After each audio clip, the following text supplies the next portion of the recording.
voz afónica, se me entrecortó la voz, estornudos, pero le ocurre a la mayoría de personas, sobre todo los que vivimos en la costa en esta temporada del año. Y para hablar sobre qué se debe hacer frente a este incremento de enfermedades o infecciones respiratorias, vamos a conversar de inmediato con el doctor Antonio Morales. Él es médico, neumólogo del Hospital Nacional 2 de Mayo del Ministerio de Salud. Doctor, bienvenido, buenos días. Buenos días, Diana. Buenos días, César. Gracias por la invitación. A ver, doctor, ¿cómo va la incidencia de casos o infecciones por temas respiratorios, por lo menos en el Hospital 2 de Mayo? ¿Se ha incrementado de repente en las últimas semanas? Sí, definitivamente con la llegada del invierno trae consigo pues el aumento de infecciones respiratorias agudas. La causa habitual o más frecuente son las infecciosas, llámese virales, llámese bacterianas, ¿no? Por ello es importante y fundamental la prevención. Prevenir es mucho mejor que recuperar, ¿no? Ya que evita a la persona serias complicaciones, mucho malestar, que acuda a consultorios, que acuda a hospitalización, que acuda a la emergencia. Y para eso hay una serie de recomendaciones. Justo eso, doctor. ¿Basta solo con abrigarnos, con ponernos chompa, casaca, guantes, gorro de lana? ¿O qué otras medidas también tenemos que acompañar para evitar justamente después ir a los hospitales en busca de atención médica? Perfecto. Como le mencionaba previamente, las infecciones respiratorias agudas básicamente, llámese resfrío, faringitis, traqueitis, bronquitis y la temida neumonía, es a causa de bacterias o virus siendo los más frecuentes, ¿no? Entonces, las bajas temperaturas favorecen la replicación de estos y la facilidad a que se produzca la infección. Entonces, visto desde ese punto de vista, valga la redundancia, una de las recomendaciones es adoptar buenas prácticas de higiene, como cuáles: el lavado de manos frecuente, el uso de alcohol gel, si la persona tiene ganas de toser, de estornudar, pues utilizar la flexura del codo para evitar el contagio y diseminación de las gotitas, ¿no? Eso es uno de ellos, por ejemplo. Otro de ellos es, recordemos las recomendaciones del COVID, el distanciamiento social, el uso de barreras de protección, llámese mascarillas, por ejemplo, quirúrgicas o de tela, el uso también de toallas descartables, ¿no? Recordaremos que a nuestros padres, nuestros abuelos, siempre andaban con el pañuelo de tela y eso lo guardaban en el bolsillo. En el bolsillo. Pues no es nada recomendable ni saludable ni higiénico, ¿verdad? Porque ahí guardamos todos los virus, todas las bacterias y vamos transmitiéndolas. Entonces, actualmente está recomendado el uso de toallas, sí, pero desechables. Doctor, ¿no? Cuando los niños, los más pequeñitos sobre todo, van al colegio, durante el recreo, el día a día, intercambian con sus compañeritos. Y ocurre que cuando los chicos regresan a casa, pueden regresar resfriados con una serie de síntomas. ¿Qué hay que hacer con este tipo de casos? ¿Evitar que regresen al colegio por un tiempo? Sí, otra de las recomendaciones es el periodo de infecciosidad, de enfermedad. Si mientras que la persona se encuentre en la etapa febril, durante estar realizando la fiebre, la recomendación es que se quede en casa para evitar seguir contaminando, ¿verdad? Entonces, una vez pasado el periodo febril, 1 o 2 días después, es recomendable que vaya.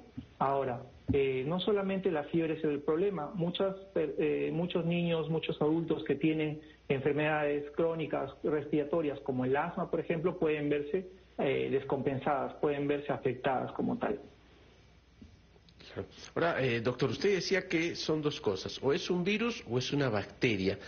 ¿Es fácil saber de qué se trata o para eso necesitamos que un especialista como ustedes, los médicos, sean quienes nos observen, nos vean y nos digan, no, lo tuyo es viral y lo tuyo es bacterial, o en casa podemos diferenciar?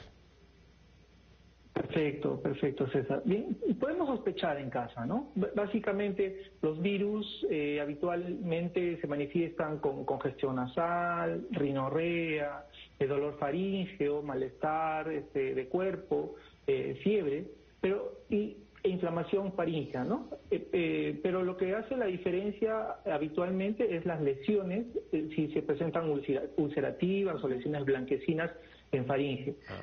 Y eso definitivamente, siempre la recomendación es que sea la persona y el niño sea evaluado por un médico de confianza o cerca de su comunidad. Si hay estas ulceraciones que usted dice, ¿qué es? ¿Bacteria o virus?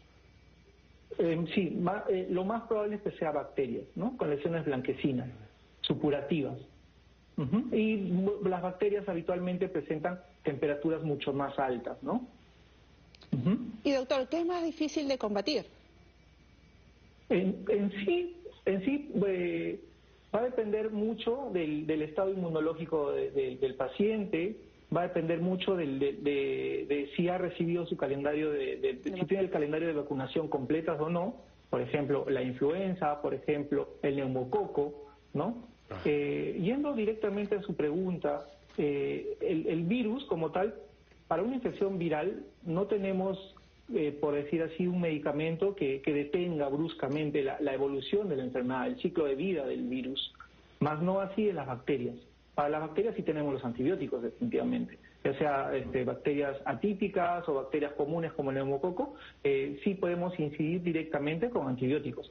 Versus la influenza, el adenovirus, el virus respiratorio sincicial, que básicamente paliamos los síntomas, pero no podemos incidir directamente para el término de la infección, por decirlo así. Claro.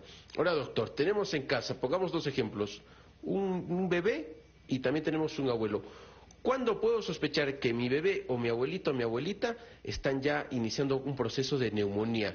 ¿Hay alguna sintomatología que me debe llamar la atención y decir, uy caramba, mi hijito, mi abuelito creo que tiene neumonía, lo llevo al hospital? ¿Cuáles serían esos signos de alerta?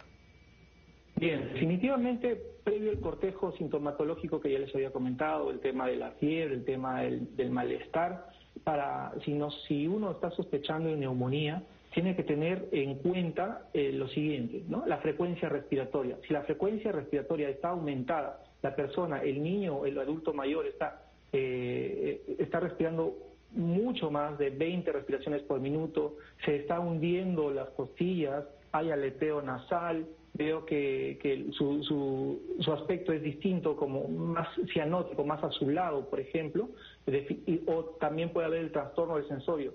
Muchas veces los adultos mayores no hacen tanta fiebre, porque su estado inmunológico ya de por sí va en disminución, pero sí que la alteración del sensorio, que tenga mucho más sueño, que no despierte al llamado, pues definitivamente es un signo de alerta. Y mencionar también otra enseñanza del COVID. En casa actualmente es muy recomendable disponer de oxímetros de pulso. Bien, si la saturación, por ejemplo, a nivel de costa está por debajo del 90%, eso es insuficiencia respiratoria y definitivamente hay que ir. Y en lugares de altura, pues, el punto de corte de la saturación es un poquito menor. Le podemos dar chance hasta 88%, 87%. Eso es por un tema de la presión barométrica.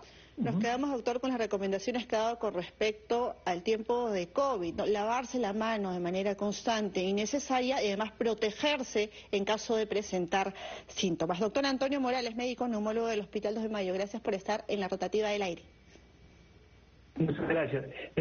No quiero irme sin dejar de hacer hincapié en las vacunaciones. Por supuesto. La vacunación contra la influenza y contra el neumococo. Bien, la influenza es anual.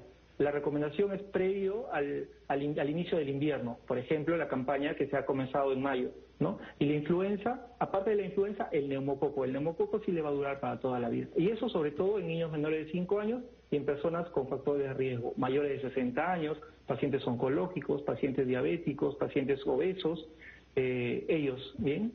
Y enfermedades respiratorias crónicas, definitivamente. Muchas gracias. Perfecto. Perfecto. No, usted más bien por su participación, ya saben, acudir a los vacunatorios, que además es totalmente gratis. 7 de la mañana con 17 minutos, estuvimos con Antonio Morales, médico neumólogo del Hospital Nacional 2 de Mayo del Ministerio de Salud. Vamos con nuestros anunciantes, regresamos con más en la rotativa del aire.